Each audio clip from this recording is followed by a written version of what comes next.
بسم اللہ الرحمن الرحیم بسم اللہ الرحمن ربنا تقبل منا انک انت السمیع العلیم. صلوات پڑھیں محمد و آل محمد.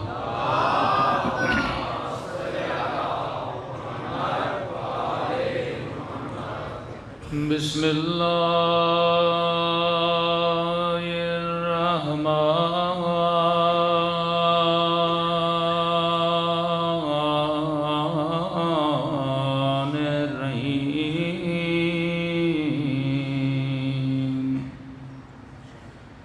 الحمد للہ رب العالمین.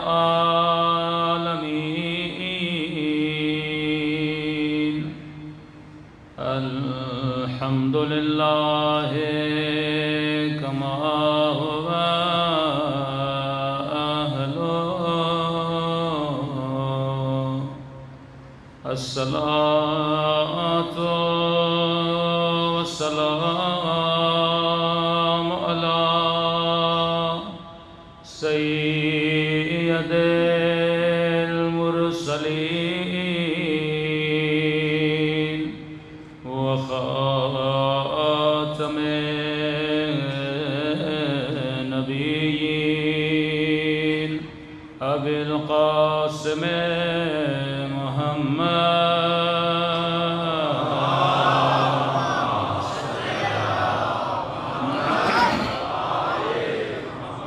وعلى آله الطيبين الطاهرين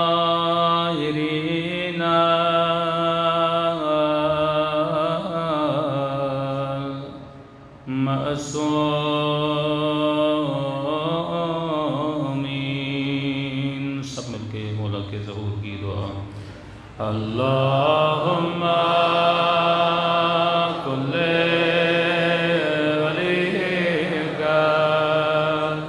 حجت ابن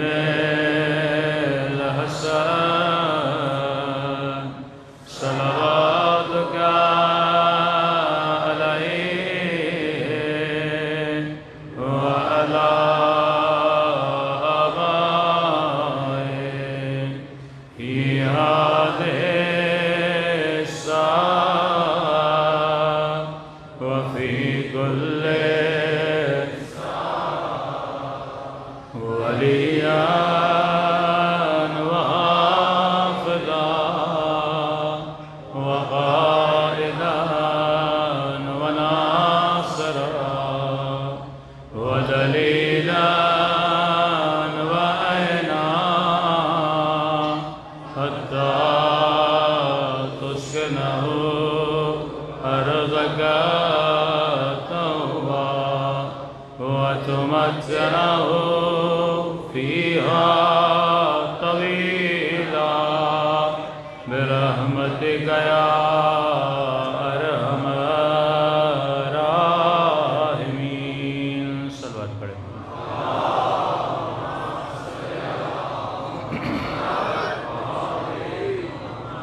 بسم اللہ الرحمن الرحیم. رب اشرح لی صدری ویسر لی امری واحلل عقدۃ من لسانی یفقہوا قولی.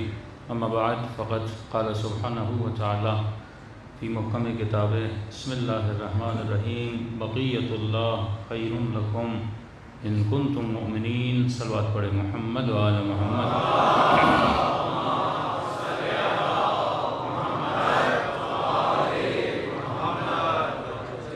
دعا ہے پروردگار عالم ہم سب کی عبادتوں کو اپنی بارگاہ میں قبول فرمائے اور جس مقصد زندگی اور حیات کی خاطر یہ مجالس بپا کی جاتی ہیں خدا ان مقاصد میں بھی ہم سب کو کامیابیاں نصیب فرما دے.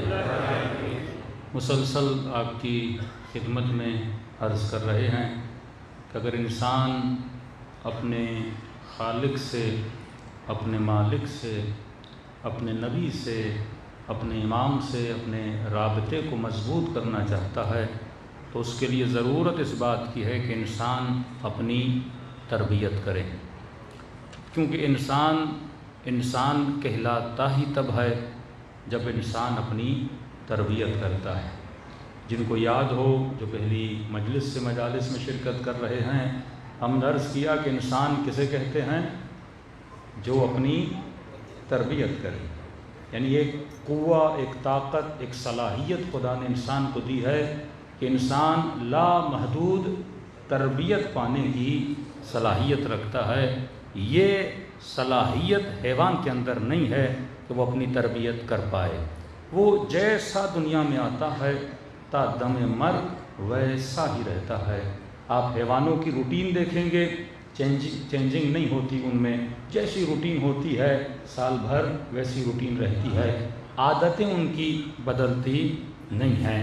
تھوڑی بہت ان کی تربیت ہو جاتی ہے، جیسے شیر کو سرکس میں لے گئے، جیسے بندر کو تھوڑی سی آپ نے تربیت دے دی، لیکن اس کی تربیت کی ایک حد ہوتی ہے، ایک لمٹ ہوتی ہے، اس لمٹ سے باہر نکل کے آپ اس کی تربیت نہیں کر سکتے۔ لیکن انسان کا یہ خاصہ ہے کہ انسان لامحدود تربیت پانے کی صلاحیت پا سکتا ہے۔ سلمان جب علی سے ملے تھے تو مسلمان تھے، لیکن تربیت پا کر ایمان کے 10ویں درجے پر آ گئے۔ یہ تربیت کا کمال ہے، یہ نہیں کہ مالک جب آئے تو مالک ویسے ہی تھے۔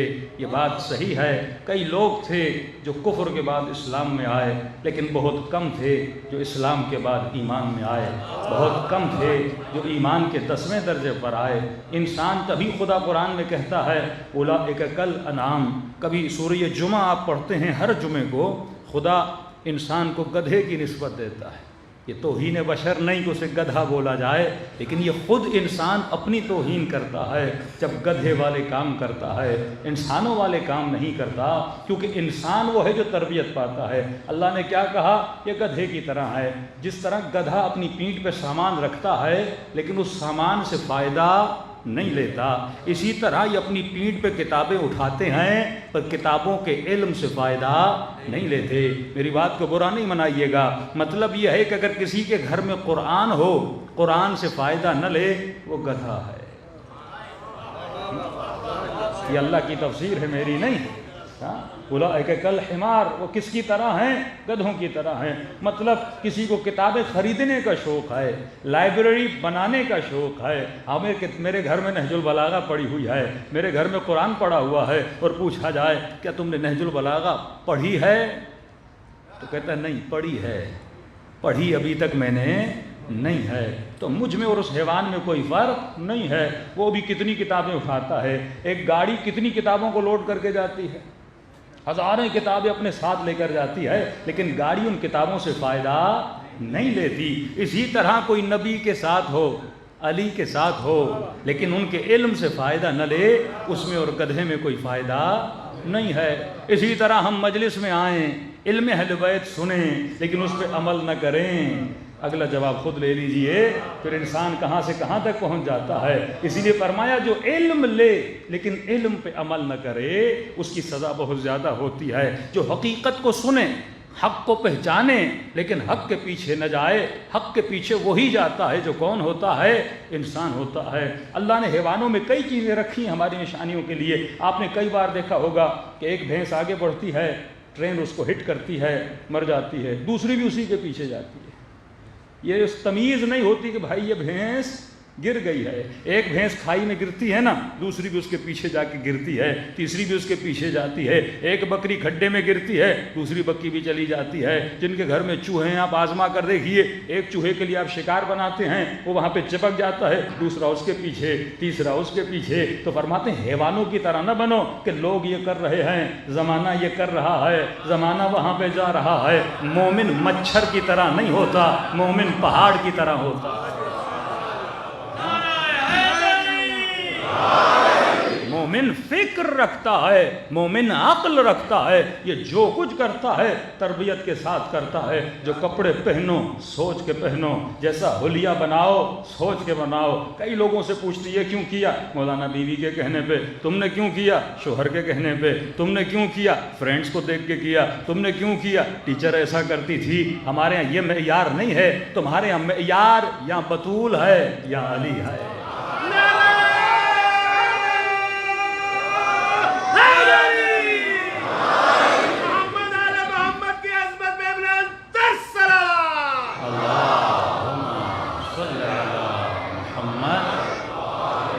آخری مجلس میں بہت مشکل ہوتا ہے اپنے موضوع کو سمیٹنا۔ انشاءاللہ ہم نے کوشش ہے کہ یہ جیسے ایام عزا ختم ہوں گے، جن لوگوں کو واقعا انسان شناسی، انسان کہتے کسے ہیں، تقریباً اس پہ 220 لیکچرز کی گنجائش ہے کہ انسان کو پتہ لگے کہ 1 بائی 1 انسان کو کرنا کیا ہے تاکہ وہ ایمان کے 10ویں درجے پر پہنچے۔ تو کیونکہ مجلس کا ایک ماحول ہوتا ہے جس میں بوڑھا بھی ہے، بچہ بھی ہے، جوان بھی ہے، تو تھوڑا بہت کہانی اور اسٹوری بھی سنانا پڑتی ہیں تاکہ مجمع کو نیند نہ آ جائے۔ لیکن جن کو واقعاً پیور علم حاصل کرنا ہے، یہ لیکچرز ہم اپلوڈ کریں گے، وہاں سے مومنین اس کا استفادہ بھی کر سکتے ہیں۔ صلوات پڑھیں محمد و آل محمد۔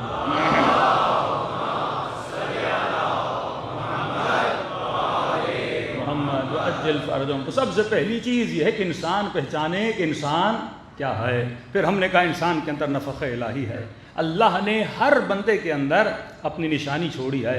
ہم نے کہا کیسے پتہ چلے گا؟ یہ پتہ یہ ہے کہ ہر انسان کمال کا عاشق ہوتا ہے، جہاں اسے کمال نظر آ جائے۔ اب وہ پیسے کے پیچھے ہے کیونکہ پیسے میں اس کو کمال نظر آیا۔ کمال کی تعریف کیا ہے؟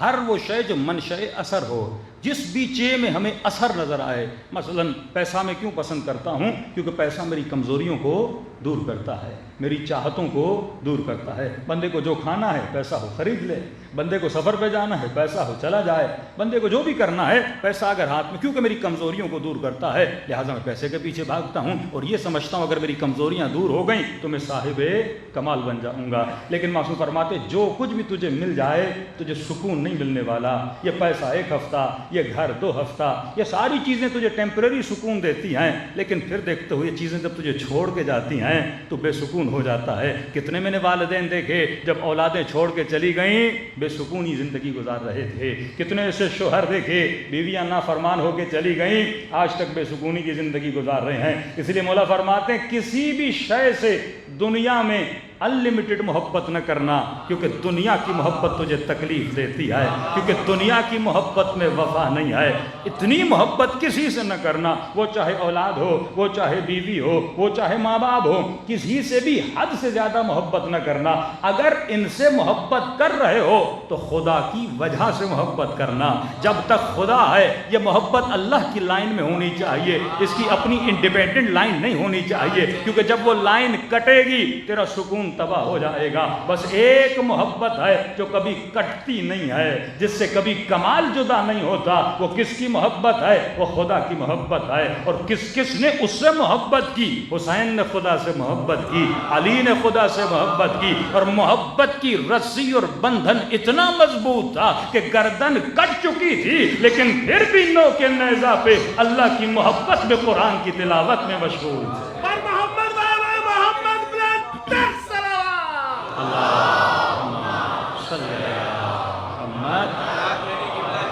ہم نے کہا ہر بندے کے اندر، بیٹا بیٹھ جاؤ، صلوات پڑھے محمد و آل محمد کو۔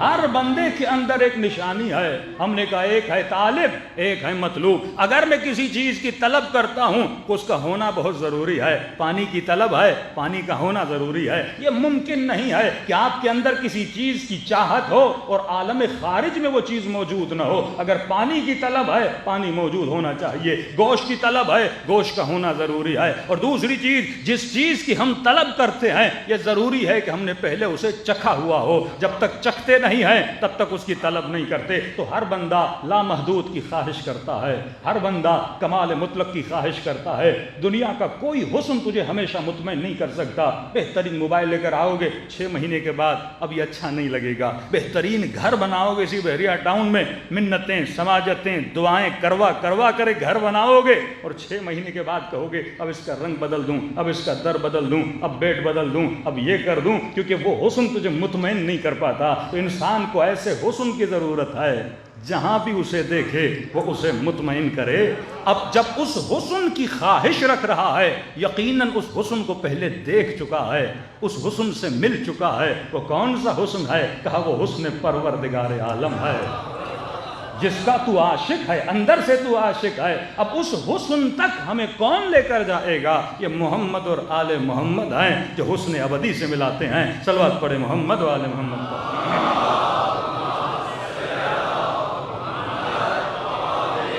محمد وعجل فرجهم۔ آج ایک چھوٹا سا فارمولہ دے رہا ہوں اور تھوڑی سی قرآن میں سورہ حمد کی تفسیر کرنا چاہتا ہوں۔ میں نے کراچی میں پڑھی تو کئی لوگوں نے ڈیمانڈ کی مولانا یہاں بھی پڑھ دیجئے، کیونکہ کئی ہمارے مسائل شیعہ سنی کے کئی ایشوز اس سورہ حمد میں طے کیے جاتے ہیں۔ میں نے کہا یہ ہو نہیں سکتا کہ خدا بندے کو خلق کرے اور اسے کلیئر راستہ نہ بتائے۔ اللہ ہمیں خلق کرے، بھائی ہم رسول خدا کے زمانے میں پیدا نہیں ہوئے، ہمارا کیا قصور ہے؟ ہم نے نبی کو نہیں دیکھا، ہم نے علی کو نہیں دیکھا، ہم نے اصحاب رسول کو نہیں دیکھا۔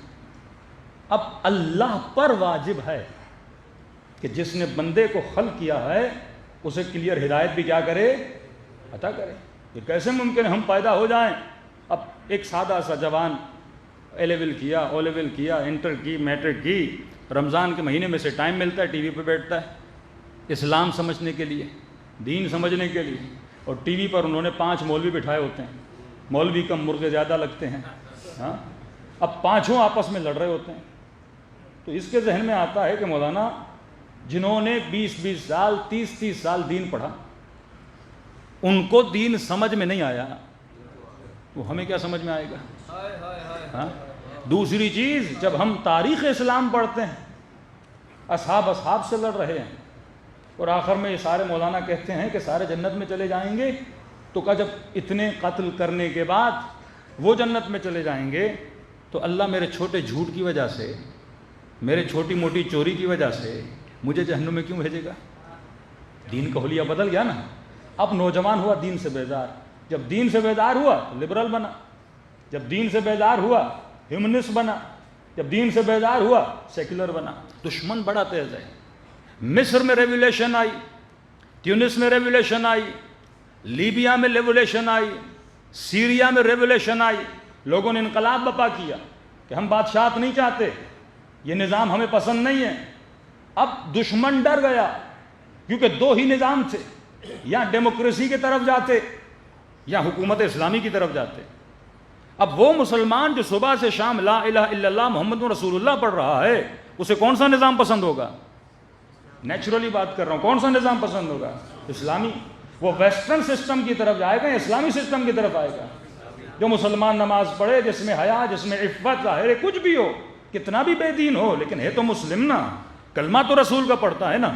انہوں نے فوراً کیا کیا کہ اس کے بجائے کہ یہ اس سوچ میں جائیں اسلامی حکومت بنائیں، اور اسلامی حکومت کا رول ماڈل اگر کسی کے پاس تھا تو کس کے پاس تھا؟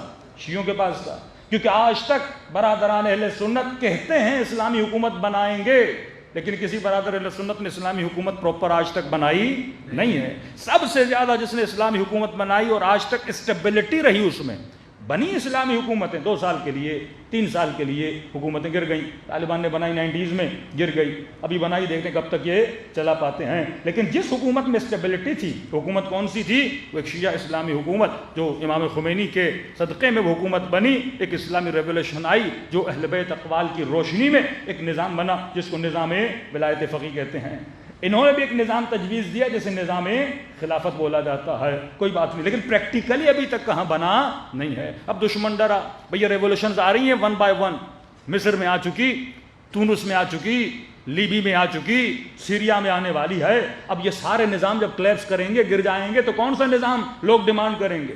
مصر میں اخوان المسلمین مضبوط تھی، جگہ جگہ پہ جو اسلامی تنظیمیں تھیں وہ مضبوط تھی، اسی طرح سیریا میں مختلف جگہوں پہ اسلامی تنظیمیں، وہ نظام اسلامی لانا چاہتے تھے، لیکن انہوں نے کہا اس سے پہلے کہ یہ اسلامی نظام لائیں، ایک ایسا اسلامی نظام لا کے کھڑا کر دو جس نظام سے یہ لوگ کیا ہو جائیں؟ متنفر ہو جائیں۔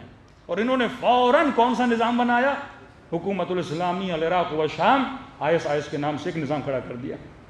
انہوں نے کہا ہم یہ اسلامی نظام ہے، اور اس اسلامی نظام میں HD کوالٹی میں، یعنی ایسے لگ رہا تھا کہ ڈائریکٹر ہالی ووڈ سے اٹھا کر لے کر جائیں، وہ کس طرح قتل کر رہے ہیں، وہ کس طرح جلا رہے ہیں، وہ کس طرح سڑکوں پہ لوگوں کو گولیاں مار رہے ہیں، وہ کس طرح لوگوں کے نوامیس کو لے کر اور اس کی خرید و فروخت کی جا رہی ہے، چھوٹی چھوٹی بچیوں کو۔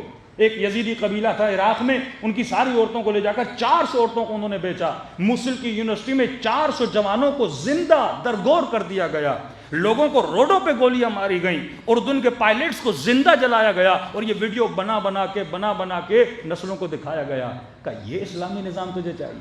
سب نے کہا نہیں، کون سا اسلامی نظام چاہیے؟ کہ ویسٹرن نظام چاہیے ہمیں، جس میں انسانیت ہے، ہاں، جو ہیومنسٹ ہیں وہ نظام ہمیں چاہیے۔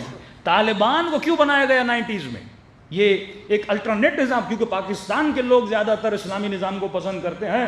اب جس بھی پاکستانی نوجوان سے پوچھو اسلامی حکومت چاہیے، کہتا ہے نہیں، کیونکہ اس کے ذہن میں یہ سوچ بن چکی ہے اسلامی حکومت از ایکول ٹو طالبان، اسلامی حکومت از ایکول ٹو خودکش بمبارڈمنٹ، اسلامی حکومت از ایکول ٹو گلوں کا کاٹنا، لوگوں کو مارنا، نوامیس کو مارنا۔ اب کوئی اسلامی حکومت کو پسند نہیں کرتا۔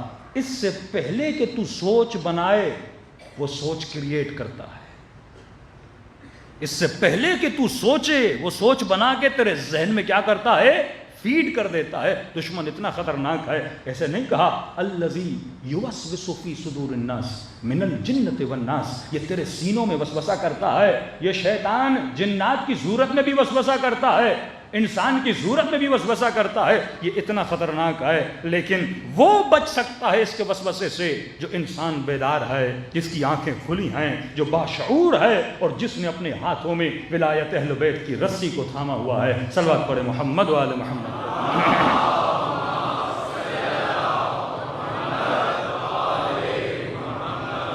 واللہ اگر رسول خدا کے بعد آر رسول کو زمام حکومت دیا جاتا، آج پوری دنیا میں مسلمان عزت سے زندگی گزار رہے ہوتے۔ اگر ہم لن تضلوا بعدی ابدا، لام نون جہاں بھی آتا ہے، کبھی بھی میرے بعد گمراہ نہیں ہوگے۔ اگر ایک ہاتھ میں تم نے قرآن کو تھاما، دوسرے ہاتھ میں تم نے دامن اہل بیت کو تھاما، تو آج اگر محبان اہل بیت بھی عزت چاہتے ہیں دنیا اور آخرت میں، اس فارمولے پہ عمل کرو، ایک ہاتھ میں قرآن لو، دوسرے ہاتھ میں دامن اہل بیت لو۔ کسی نے کہا مولانا لیا ہوا ہے، ایک ہاتھ میں علم ہے، دوسرے ہاتھ میں قرآن ہے۔ میں نے کہا لینے کا مطلب یہ نہیں تو ہاتھوں پہ اٹھائے، ان کی تعلیمات سے فائدہ لے، ان کی سوچ و فکر سے فائدہ لے۔ سوال یہ ہے دن میں 24 گھنٹوں میں کتنے منٹ تو قرآن پڑھتا ہے اور کتنے منٹ تو اقوال معصومین پڑھتا ہے؟ یہ دامن اہل بیت ہے۔ اگر میں 24 گھنٹوں میں ہاف پیج بھی نہیں پڑھتا کہ علی نے کیا کہا، حسین نے کیا بولا تھا، میرے چھٹے امام نے کیا سمجھایا تھا، تو تیرے ہاتھ میں دامن اہل بیت نہیں ہے، اور تیرے گھروں میں قرآن پڑھا ہوا ہے۔ ہاف پیج بھی اگر تو ڈیلی نہیں پڑھتا تو یہ قرآن تجھے ہدایت نہیں دے گا۔ اچھا چلتے ہیں ایک روڈ میپ کی طرف۔ اب 5 منٹ کے لیے تصور کریے کہ ہمارا تعلق کسی دین و مذہب سے نہیں ہے، ہم پیدا ہوئے دنیا میں آئے، اللہ کی ذمہ داری ہے کہ ہمیں کیا دے؟ ہدایت دے۔ یہ ڈیوٹی اللہ کی ہے۔ ہدایت کس کے ذریعے سے؟ میں نے کئی سال پہلے آپ کو مجلسوں میں بتایا تھا کہ ایک چھوٹا سا موبائل بھی آپ کسی کمپنی سے لیتے ہیں تو کمپنی والے اس کے ساتھ کیا دیتے ہیں؟ گائیڈ بک دیتے ہیں۔ یہ کیسے ممکن ہے اتنی بڑی مشین خدا بنائے اور اس کو کوئی گائیڈ بک نہ دے؟ مجھے ڈاکٹر بتائے گا اس بدن کو کیسے چلانا ہے، مجھے حکیم بتائے گا اس بدن کو کیسے چلانا ہے۔ گائیڈ بک وہی دے سکتا ہے یا کریٹر ہو، گائیڈ بک کون دے سکتا ہے؟ اس شے کا یا کریٹر ہو یا اسپیشلائزیشن کی ہو اس نے، اس کریٹر کی یونیورسٹی میں جس نے اس کو سمجھایا ہو کہ یہ بدن کیسے چلتا ہے، جسے ہم انسان کامل کہتے ہیں۔ انسان کامل انبیاء خدا ہیں، انسان کامل 11 امام ہیں جنہیں خدا نے نومینیٹ کیا۔ یہ پچھلے سال کی مجلسوں میں پڑھ چکا تھا۔ تبھی 3 اطاعتوں کو واجب کیا، اللہ کی اطاعت، رسول کی اطاعت، تیسرا اس کی اطاعت جو حالت رکوع میں ہے، زکوٰۃ دیتا ہوا نظر آ گیا، یا اولی الامر کی اطاعت، یہ قرآن میں صراحاً موجود ہے۔ آج پوچھو یہ اولی الامر کون ہے، اب میں زیادہ تفصیل میں نہیں جا رہا، آسان جملوں میں خدا نے انسان کو گائیڈنس دی ہے۔ گائیڈنس خدا کہاں دے رہا ہے؟ قرآن تو بہت بڑا ہے۔ جب آپ کسی بھی کمپنی کی کوئی گائیڈ بک لیتے ہو تو شروع میں ایک خلاصہ اس میں لکھا ہوتا ہے، پھر کہتے ہیں ان ڈیٹیل میں جانے کے لیے اس پیج پہ جاؤ، اس پیج پہ جاؤ۔ تو اللہ نے بھی گائیڈ کرنے کے لیے قرآن کا ایک سورہ تھا جس کو دن میں کئی مرتبہ پڑھنا واجب قرار دیا، جس کا نام ہے فاتحۃ الکتاب۔ یہ سمجھو انباکس ہے، انڈیکس ہے، اس میں سب کچھ پروردگار عالم نے رکھا ہوا ہے، تبھی اس کو واجب قرار دیا۔ مطلب مجھے جو گائیڈنس ملنی ہے وہ کس سے ملنی ہے؟ سورہ حمد سے ملنی ہے۔ اگر یہ سورہ نہیں پڑھا تو نماز نہیں، کیونکہ اس سورہ میں خدا نے اپنی ساری معلومات رکھی ہیں، کہاں سے ہدایت لینی ہے، کس کے پیچھے جانا ہے، کیا کرنا ہے، کیا نہیں کرنا، کس کے راستے پہ چلنا ہے، کس کے راستے پہ نہیں چلنا۔ بہترین گائیڈنس ہے سورہ حمد میں۔ اگر ہم اسی سورہ پہ غور کریں، ہماری دنیا آباد، ہماری آخرت آباد ہو جاتی ہے۔ چلیے ہم اب تصور کیجئے، آپ کا کوئی دین نہیں ہے، کوئی مذہب نہیں ہے، آپ جسٹ ایک انسان ہیں، آپ کو پتہ چلا ہے کہ کسی نے مجھے بنایا ہے اور اس نے مجھے کیا دی ہے، گائیڈنس دی ہے۔ اب مجھے نہیں پتا میرے بنانے والا کون ہے، مجھے یہ بھی نہیں پتا میں کون ہوں، اور مجھے یہ بھی نہیں پتا کہ دنیا میں آ کر مجھے کرنا کیا ہے۔ اب آپ کو ایک پیج دیا جاتا ہے، بھائی یہ ساری تمہاری گائیڈنس ہے، کیا کرنا ہے، کیا نہیں کرنا، کس ایڈریس پہ جانا ہے، کس ایڈریس پہ نہیں جانا، ہم تجھے سورہ حمد میں بتا دیتے ہیں۔ شروع کرتے ہیں، بسم اللہ الرحمن الرحیم۔ جو بھی کام کرو، اللہ کہتا ہے اس طرح شروع کیا کرو۔ پانی پیو، جو بھی کام کرو زندگی میں اس طرح شروع کیا کرو۔ بسم اللہ الرحمن الرحیم۔ شروع کرتا ہوں کس کی مدد سے؟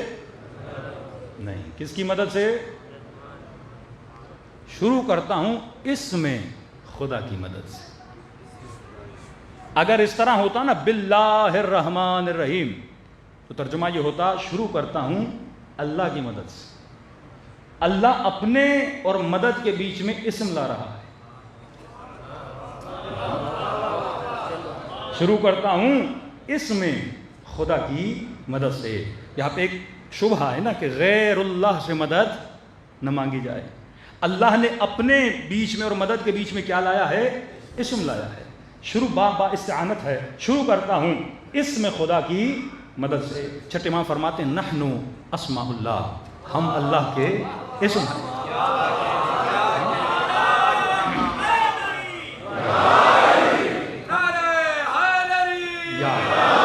اب میں زیادہ حدیث میں اس لیے نہیں جا رہا کیونکہ مولوی بولے گا حدیثیں جھوٹی ہیں، بنی بنائی ہیں، لہٰذا میں اس میں نہیں جا رہا۔ قرآن میں رہیں گے، قرآن سے باہر نہیں نکلیں گے۔ شروع کرتا ہوں اس میں خدا کی مدد سے۔ اتنا بس ثابت ہو گیا کہ اس میں خدا سے مدد مانگی جا سکتی ہے۔ اب یہ بات کی بحث ہے اس میں خدا کون ہے کون نہیں ہے، اس بحث میں ہم نہیں پڑھتے، لیکن یہ ثابت ہو گیا کہ اس میں خدا سے مدد مانگی جا سکتی ہے۔ اچھا، شروع کرتا ہوں اس میں خدا کی مدد سے۔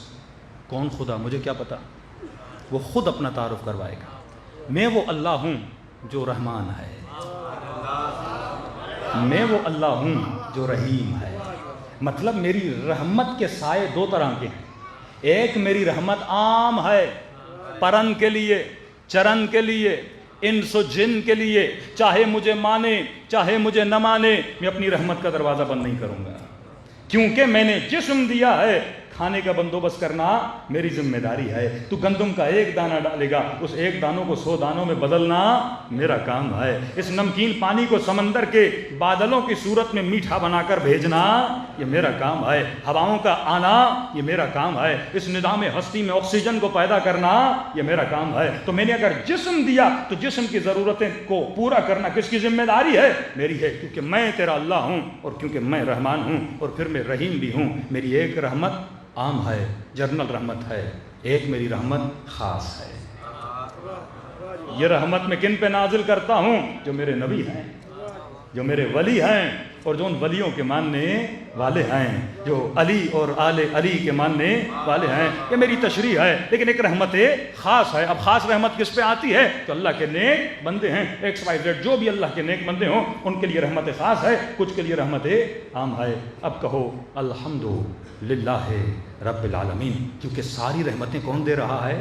میں دے رہا ہوں۔ هل جزاء الاحسان الا الاحسان۔ اگر میں تجھے نعمتیں دے رہا ہوں تو صاحب نعمت کا شکر تو ادا کر۔ جس نے تجھے نعمت دی ہے اسے تھینک یو تو بول۔ جس نے تجھے اتنی نعمتیں دیں اس کا شکر تو ادا کر۔ تو بول الحمدللہ رب العالمین۔ تمام حمد کس کے لیے ہیں؟ جو عالمین کا رب ہے۔ اب عالمین کا رب کون ہے؟ وہ میں ہوں۔ رب کا مطلب مدبر الامور۔ اس پورے عالم کو مینیج کون کرتا ہے؟ میں کرتا ہوں۔ تدبیر کون کرتا ہے؟ میں کرتا ہوں۔ پورے عالم کو دیکھتا کون ہے؟ میں خدا دیکھتا ہوں۔ کیوں دیکھتا ہوں؟ رب العالمین ہوں۔ مطلب یہ دنیا جتنے بھی عوالم ہیں سب کا رب کون ہے؟ میں ہوں۔ اور رب کیوں ہوں؟ کیونکہ میں رحمان ہوں، کیونکہ میں رحیم ہوں، اگر میں رحمان نہ ہوتا کبھی تجھے پالتا نہ، اگر میں رحمان نہ ہوتا کبھی بارش نہ برساتا، اگر میں رحمان نہ، تو میرا نافرمان ہے لیکن پھر بھی بارش برسا رہا ہوں کیونکہ میرے اندر صفت رحمانیت ہے، اور اس صفت کی جھلک کو اگر دیکھنا ہے تو ماں کے وجود کو دیکھ لے۔ صفت رحمان کی جھلک دیکھنی ہے، اولاد کتنی بھی نافرمان ہو پر ماں کبھی بد دعا نہیں دیتی، اور دے بھی دے تو دل سے نہیں دیتی۔ ہاں، یہ 9 مہینہ بیٹا بچہ ماں کو تکلیف دیتا ہے لیکن ماں اسے پالتی رہتی ہے، پیدا ہوتا ہے تو تکلیف دیتا ہے، پیدا ہونے کے بعد یہ ماں کو کچھ دیتا نہیں ہے، پھر اس کے سینے سے دودھ پیتا ہے، یہ صرف لے رہا ہے، یہ صرف لے رہا ہے، اور وہ صرف دے رہی ہے، دیتی جاتی ہے۔ کیوں دیتی جاتی ہے؟ میرے مولا فرماتے ہیں اگر ماں کے دل میں صفت رحمت نہ ہوتی یہ کبھی بچے کو نہ پالتی۔ یہ رحمت کی صفت ہے، ماں کبھی مظہر خدا بن جاتی ہے اس صفت رحمت میں۔ کتنے گناہ کرتے ہیں بندے لیکن کہتا ہے میرے گنہگار بندے میرے در پہ آ جا، ایک بار بس مجھے کہہ دے اے خدا مجھے بخش دے، میں تیرے سارے گناہوں کو بخش دیتا ہوں۔ ماں کے اندر رحمت ہے لیکن میری رحمت کا چھوٹا سا حصہ ہے، لیکن اللہ کی رحمت ہزاروں ماؤں کی رحمتوں سے بھی زیادہ ہے۔ رحمت کی وجہ سے میں رب ہوں، رحمت کی وجہ سے میں نعمتیں نازل کرتا ہوں۔ اچھا اے خدا تو اتنا کریم ہے، تو رحمان ہے، تو رحیم ہے۔ کتنی صفات پتہ چل گئیں، وہ رحمان بھی ہے، وہ رحیم بھی ہے، وہ رب بھی ہے عالمین کا۔ 3 صفات اللہ کی پتہ چلیں، الحمدللہ ہے رب العالمین الرحمن الرحیم۔ اب پھر بتاتا ہے مالک یوم الدین، یوم الدین کا مالک بھی کون ہے؟ میں خدا۔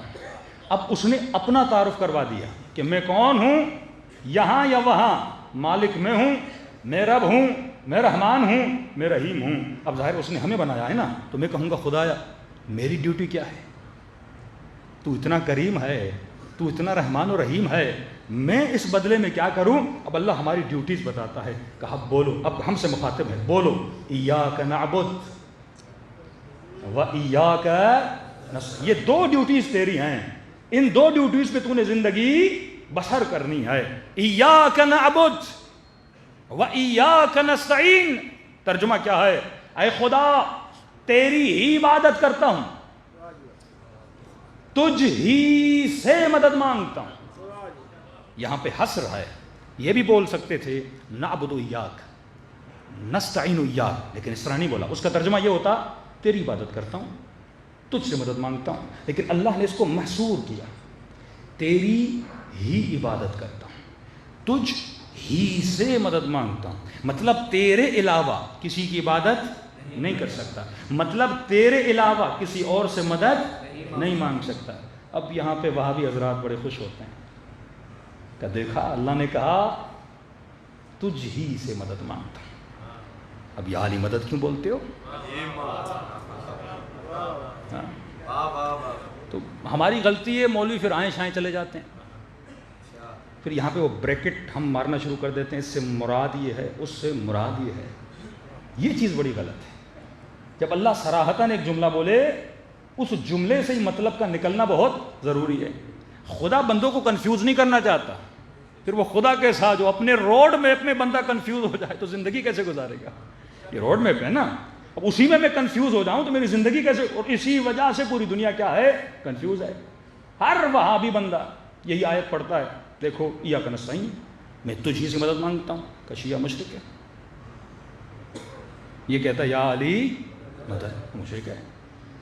محمد علی مرزا بھی اسی آیت کی رٹ لگاتا ہے، ایاک نعبد ایاک نستعین، تیری عبادت کرتا ہوں، تجھی سے مدد مانگتا ہوں۔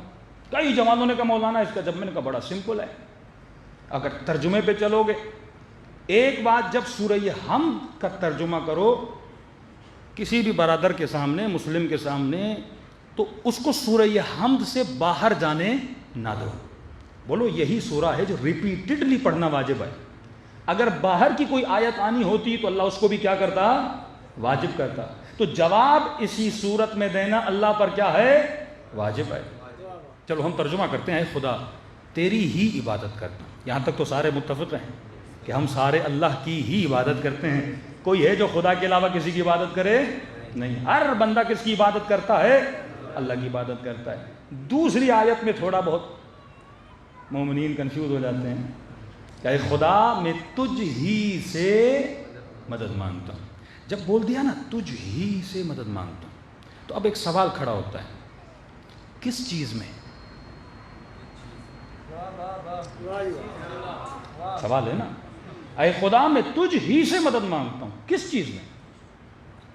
اگر جواب یہ ملے گا ہر چیز میں تجھ ہی سے مدد مانگتا ہوں، پھر یا ڈاکٹر مدد نہ بولا کرو، امی مدد نہ بولا کرو، ابا مدد نہ بولا کرو، گھر بنانے کے لیے انجینئر نہ منگوایا کرو، ہاں روٹی کے لیے دکاندار سے روٹی نہ لایا کرو، مدد ہی تو ہم مانگ رہے ہیں نا۔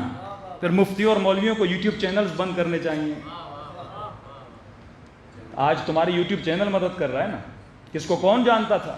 گھر میں بیٹھ کے آپ نے 2-2 ملین سبسکرائبر بنا دیے، کس سے مدد لے رہے ہیں؟ میں ان چیزوں کا منکر نہیں ہوں، لیکن ایک سوال کھڑا کر رہا ہوں کہ جب آپ بولتے ہیں نا ایاک نستعین، اے خدا میں تجھ ہی سے مدد مانگتا ہوں، سوال ہے کس چیز میں تجھ سے مدد مانگتا ہوں؟ یہ واضح ہونا چاہیے نا، میں کس چیز میں تجھ سے مدد مانگتا ہوں۔ اگر یہ بولیں گے ہر شے میں تجھ ہی سے مدد مانگتا ہوں، مطلب روزگار کے لیے باہر نہیں جانا، گھر بیٹھ کے بولوں یا اللہ مدد کھانا پہنچا دے، بندہ بیمار ہو جائے یا اللہ مدد مجھے ٹھیک کر دے، کیونکہ تو نہیں کہا میں تجھ ہی سے مدد مانگتا ہوں، اب نہ ڈاکٹر کے پاس جاؤں گا، نہ گاڑی کی مدد لوں گا، نہ موبائل کی مدد لوں گا، نہ کسی بندے کی مدد لوں گا، نہ ماں باپ کی مدد لوں گا۔ اور کیسے ممکن ہے اگر آپ نے یہ بول دیا بچہ جب پیدا ہوتا ہے ماں مدد نہ کرے تو بچہ مر جائے، ڈاکٹر مدد نہ کرے تو ماں مر جائے، ہم کریں تو کیسے کریں؟ اگر گھر بنانا میں اکیلا کیسے بناؤں گا؟ مزدوروں کو بلانا پڑے گا۔ ہم ان عالم اسباب میں اسباب کے محتاج ہیں، کیونکہ خدا نے ہمیں اسباب کا محتاج بنایا۔ تو اس ترجمے کو کیسے آپ ڈیفائن کرو گے؟ اگر یہ بولو گے ہر شے میں تجھ سے مدد مانگتا ہوں تو یہ امپاسبل ہے، ہم ہر شے میں خدا سے مدد طلب نہیں کر سکتے، کئی اسباب میں آپ کو خود آگے بڑھنا پڑتا ہے۔ اللہ کی آواز آئی ہے میرے بندے، میں نے جواب اسی میں دیا ہے، ذرا پہلے جملے پہ تو غور کرو۔ اب مسئلہ مفتی کا یہ ہے کہ اسے ڈاکٹر پہ ایشو نہیں آتا، انجینئر پہ ایشو نہیں آتا، حکیم پہ ایشو نہیں آتا، مسئلہ اس کا علی کے ساتھ ہے۔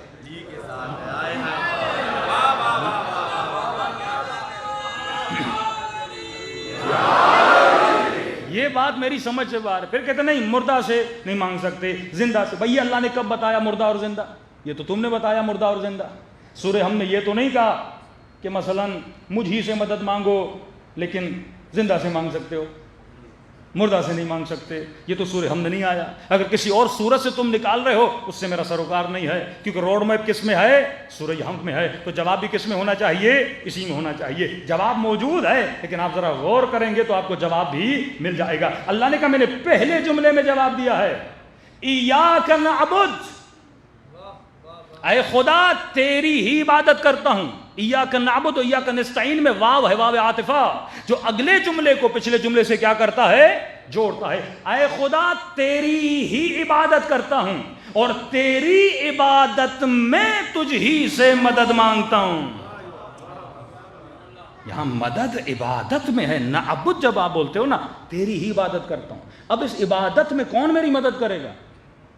خدا مدد کرے گا نا، اس نے مجھے بنایا نا، وہ مجھے بتائے گا نا مجھے عبادت کیسے کرنی ہے، وہ مجھے بتائے گا نا زندگی کا روڈ میپ کیسے ہے۔ ہم نے کہا ٹھیک ہے خدایا تیری عبادت میں ہم تجھ سے مدد مانگیں گے، ہم بت سے مدد نہیں مانگیں گے، تیری عبادت میں ہم کسی کے پاس نہیں جائیں گے، تجھ ہی سے جو تو بتائے گا اسی راستے پہ ہم چلیں گے، جو طریقہ تو بتائے گا وہی طریقہ ہم اختیار کریں گے، جس کے لیے تو بولے گا اسی کے در پہ ہم جائیں گے، جو تو بتائے اسی در پہ ہم چلیں گے۔ اب اللہ نے کہا بولو اب میں راستہ بتا رہا ہوں کہ میں کس طرح تیری مدد کرتا ہوں، میری مدد کس طرح تمہیں حاصل ہوگی، میری عبادت میں مدد کیسے ملے گی۔ کہا بولو اہدنا الصراط المستقیم، اے خدا ہدایت دے، کس پر؟ صراط مستقیم پر۔ ایک نیا نام آ گیا آدمی کے سامنے، ہدایت دے۔ اچھا تیری بندگی اور تیری مدد، اس بندگی میں تو مدد کرے گا، مدد کیسے کروں گا؟ کہ یہ میری مدد ہے، صراط مستقیم پہ چل، میرا راستہ سیدھا ہے، میرا راستہ ٹیڑھا نہیں ہے، میرا راستہ بالکل سیدھا ہے، اس میں اعوجاج نہیں ہے، اس میں ٹیڑھا پن نہیں ہے۔ ٹھیک ہے خدا ہدایت دے سیدھے راستے۔ کس سے بول رہے ہیں؟ ہم نے یہ نہیں کہا اہدنا اللہ کی طرف ہے، مدد کس سے مانگ رہے ہیں؟ اللہ سے مانگ رہے ہیں نا، غیر اللہ کو نہیں بول رہے اہدنا، اللہ کو بول رہے ہیں اہدنا، ہمیں ہدایت دے، کس پر؟ صراط مستقیم پر۔ کیا ہے یہ صراط مستقیم؟ اللہ کی آواز آئی گھبراؤ نہیں، یہ صراط مستقیم کیا ہے یہ بھی بتا دیتا ہوں، صراط الذین انعمت علیہم، یہ ان کا راستہ ہے جن پر میں نے اپنی نعمتوں کو نازل کیا۔ کلیئر خدا نے راستہ بتایا، کنفیوژن سے انسان کو نکالنے کے لیے۔ میرا راستہ سیدھا ہے، اے خدا مجھے کیسے پتا چلے؟ کوئی فٹ تو بتانا کہ جس کو دیکھ کے میں راستے پہ چلوں۔ بھائی ایک ٹیشو پیپر بھی بنتا ہے نا، پہلے اس کا نقشہ ہونا ضروری ہے۔ مجھے نقشہ تو بتانا، میں کس کو دیکھ کے چلوں؟ مجھے راستے کا کیسے پتا چلے؟ کا نشانی بتا دیتا ہوں۔ اگر صراط مستقیم کو پہچاننا ہے، یہ ان کا راستہ ہے جن پر میں نے اپنی نعمتوں کو نازل کیا۔ اب یہاں پہ برادران محترم ایک جمپ مارتے ہیں، اور آپ نے یہ جمپ مارنے دینا نہیں ہے، یہاں سے پوری گیم آپ کی خراب ہو جائے گی، پورا نقشہ خراب کر دیتے ہیں۔ یعنی اللہ کی ساری اوپر سے لے کے نیچے تک جو زحمت ہے نا بندے کو سمجھانے کی، وہ خراب کر دیتے ہیں۔ اب جمعے کے خطبوں میں بولیں گے صراط الذین انعمت علیہم، ان کا راستہ جن پہ اللہ نے نعمتوں کو نازل کیا۔ اب وہ خود بتائیں گے کون ہے وہ، کہیں گے والسابقون السابقون اولئک المقربون۔ ہم مولوی صاحب یہ کون تھے؟ کہ یہ وہ ہیں جنہوں نے پہلے ایمان لایا۔ اب لوگوں نے کہا وہ اچھا جنہوں نے پہلے، ہاں یہ اصحاب بدر ہیں، یہ اصحاب احد ہیں، یہ وہی ہیں جنہوں نے پہلے ایمان لایا۔ آج تک کوئی شیعہ عالم اس کا انکاری نہیں ہے کہ جنہوں نے پہلے ایمان لایا ان پہ اللہ کی نعمتیں نہیں تھیں، سب پہ اللہ کی نعمتیں تھیں۔ لیکن میرا سوال یہ، اگر یہیں پہ رک جاؤ گے نا اپنی تفسیر کرنے، اللہ سے پوچھو نا اپنی تفسیر کیوں کر رہے ہو؟ اگر بات یہ جن پہ میں نے اپنی نعمتیں نازل کی ان کا راستہ ہے، تو ایک مکھی پر بھی تو اللہ کی نعمت ہے کہ نہیں؟ اس مجمع میں کون سا وہ بندہ ہے جو یہ بولے مجھ پہ اللہ کی نعمت نہیں ہے؟ ہر وجود جسے خدا نے خلق کیا ہے اس پہ اللہ کی نعمت ہے۔ اب میں یہاں پہ رک جاؤں، اچھا صراط الذین انعمت علیہم جس پہ میں نے اپنی نعمتیں نازل کی، یہ بولے گا مولانا مجھ پہ اللہ کی نعمت ہے، مجھے انسان بنایا ہے، اس کے راستے پہ چلوں، اس کے راستے پہ چلوں۔ کروڑوں لوگ ہیں جن پہ اللہ کی نعمت ہے، انسانوں سے لے کے حیوانوں تک، حیوانوں سے لے کے حشرات تک، حشرات سے لے کے درختوں تک، کروڑوں اللہ کی آبادی۔ کوئی بندہ، کوئی وجود، کوئی جماعت، کوئی نبات ایسا نہیں ہے جس پہ اللہ کی نعمت نہیں ہے۔ تو خدا کیا میں کس کس کے راستے پہ چلوں؟ اللہ کی آواز ہے کہ گھبراتے کیوں ہو؟ جواب میں نے سورہ ہم میں دیا ہے، صراط الذین انعمت علیہم، یہ وہ ہیں جن پہ میں نے اپنی نعمتوں کو نازل کیا۔ خدارا مسلمان کے لیے خدا نے اتنی کلیئر تفسیر بتا دی ہے، اگر پھر بھی اسے ہدایت نہ ملے، یہ تعصب بار اس کا نصیب ہے کہ اسے ہدایت نہیں مل رہی۔ کہا صراط الذین انعمت علیہم، یہ وہ ہیں جن پہ میں نے اپنی نعمتیں نازل کی۔ خدایا صفت تو بتا، نشانی تو بتا، علامت تو بتا، یہاں ہزاروں نعمت والے ہیں، میں کس نعمت والے کے پیچھے چلوں کہ جس میں یہ دو صفات ہوں، صراط الذین انعمت علیہم غیر المغضوب علیہم، یہ وہ ہیں جن پہ میں کبھی غضبناک نہیں ہوا۔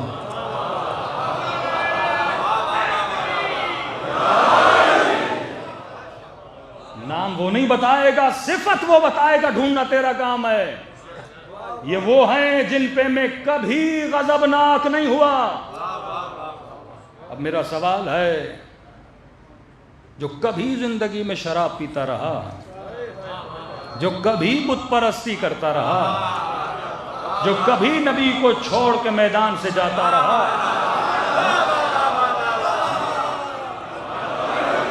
کسی نے کہا اللہ نے معاف کر دیا، ہاں سورہ حدید میں اللہ نے مسلمانوں کی غلطیوں کو معاف کیا، ہم نہیں کہتے معاف نہیں کیا، لیکن جب انہوں نے یہ ایکٹ انجام دیا تھا اس وقت وہ غضبناک تھا کہ نہیں؟ نبی کا دانت مبارک ٹوٹ رہا تھا، ٹوٹی ہوئی تلوار سے علی اور چند اصحاب نبی کا دفاع کر رہے تھے، اور مسلمان غنیمت کے مال کے پیچھے تھے۔ ہاں یہ صحیح ہے، یہ سابقون سابقون ہیں، کلمہ پڑھا تھا، لیکن کبھی کبھی غلطیاں بھی تو کرتے تھے نا، اللہ معاف کر دیتا تھا، لیکن جب غلطی کی تھی تب وہ غضبناک ہوا کہ نہیں؟ کہا انعمت علیہم، وہ ہیں جن پہ میں کبھی غضبناک نہیں ہوا۔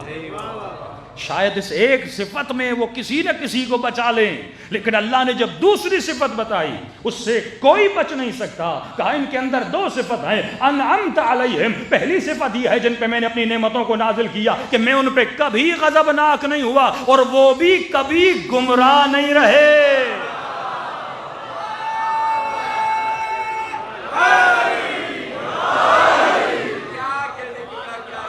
کوئی لا کر دکھاؤ ایسا،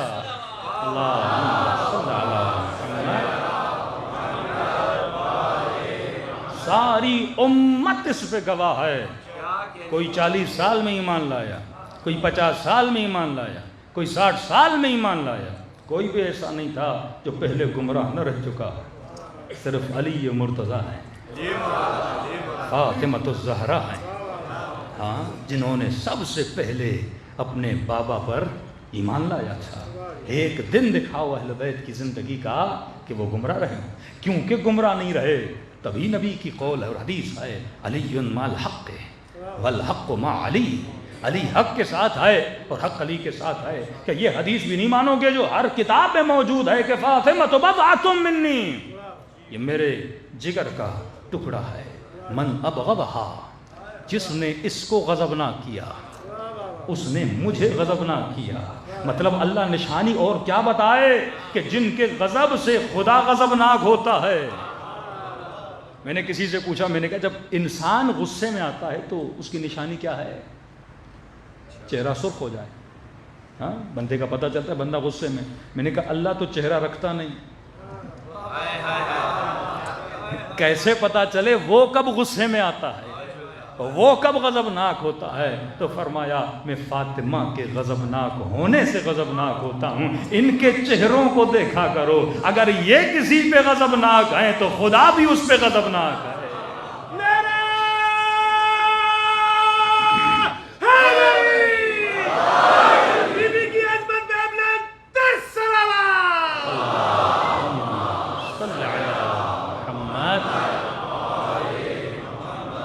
آج مسلمان صرف بیٹھ جائے اور فضائل اہل بیت میں جو نبی نے حدیثیں بولی ان کو جمع کرنا شروع کرے۔ کچھ تو تھا نا آل رسول کے لیے جس کے بارے میں اتنی حدیثیں، اتنی فضیلتیں، مباہلہ میں اگر لے جا رہے ہیں، قرآن کی آیت ہے نا، اپنا نفس بنا کے علی کو لے جا رہے ہیں، بیٹیوں کی جگہ پہ فاطمہ کو لے جا رہے ہیں، بیٹوں کی جگہ پہ حسن و حسین کو لے جا رہے ہیں۔ اتنی معرفت تو تھی نا اس زمانے کے مسیحیوں کو، جب انہوں نے یہ چہرے دیکھے کہ ہم مباہلے پہ نہیں آئیں گے، یہ ایسے پاک چہرے لے کر آئے ہیں۔ تو بہترین تفسیر خدا نے سورہ حمد میں بتا دی، روڈ میپ بتا دیا، انسان کے سارے مسائل کا حل قرآن میں موجود ہے، لیکن ضرورت اسی بات کی ہے کہ ہم قرآن پڑھیں، قرآن سمجھیں اور اس سے ہدایت لیں۔ ہم نہج البلاغہ پڑھیں، اقوال معصومین پڑھیں، وہ خزانے اہل بیت دے کر گئے۔ واللہ صرف صحیفہ سجادیہ پہ کئی اشرے ہو سکتے ہیں، دعائے مکارم الاخلاق پہ کئی اشرے ہو سکتے ہیں، امام جعفر صادق کا رسالہ حقوق ہے، صلوات پڑھیں۔ رسالہ حقوق آپ پڑھیں گے، مولا نے ہر حق بتایا ہے اس میں، یہ کس کے لیے ہیں؟ یہ ہمارے لیے ہیں۔ لیکن آج ہم اپنے مسائل کا حل کہاں حل کرنے جاتے ہیں؟ کہ کسی سائیکٹرسٹ کے پاس چلے جاتے ہیں۔ یہ نہیں کہ اپنی زندگی کے مسائل کا حل کس سے لیں؟ اہل بیت علیہ الصلوۃ والسلام سے۔ آج زندگیوں میں پریشانیاں کیوں ہیں؟ کیونکہ اللہ کی سب سے بڑی نعمت اور دولت جو اللہ نے انسان کو دی وہ انسان کی اولاد ہے۔ میں بار بار مجلسوں میں کہہ رہا ہوں، اپنی نسلوں کو بچاؤ، کبھی مال دنیا کی خاطر، لگژری لائف اسٹائل کے لیے اپنی زندگیوں کو تباہ و برباد نہ کرنا۔ اللہ رزق حلال دے رہا ہے، کماؤ، محنت کرو، مال کا دشمن خدا نہیں ہے۔ معصوم فرماتا ہمارے شیعوں کی کچھ نشانیاں ہیں۔ مولا کیا نشانیاں ہیں؟ فرماتا ہیں یہ غریب ہوں یا امیر ہوں، یہ ہمیشہ مومنوں کی مدد کرتے ہیں۔ یہ نہیں کہ امیر ہوں تو کریں گے، کہ غریب ہوں یا امیر ہوں۔ اور ہر بندہ یہ دعا کرتا ہے نا کہ خدا وہ دن میری زندگی میں لائے کہ میں امام زمانہ کو دیکھوں۔ کئی مومنین عمل انجام دیتے ہیں کہ ایک جھلک امام کی مل جائے۔ جب میں نے چھٹے امام کی حدیث پڑھی نا، امام فرماتے ہیں ہمارے کچھ شیعہ ایسے ہیں جن کو دیکھنے کے لیے ہم مشتاق ہیں۔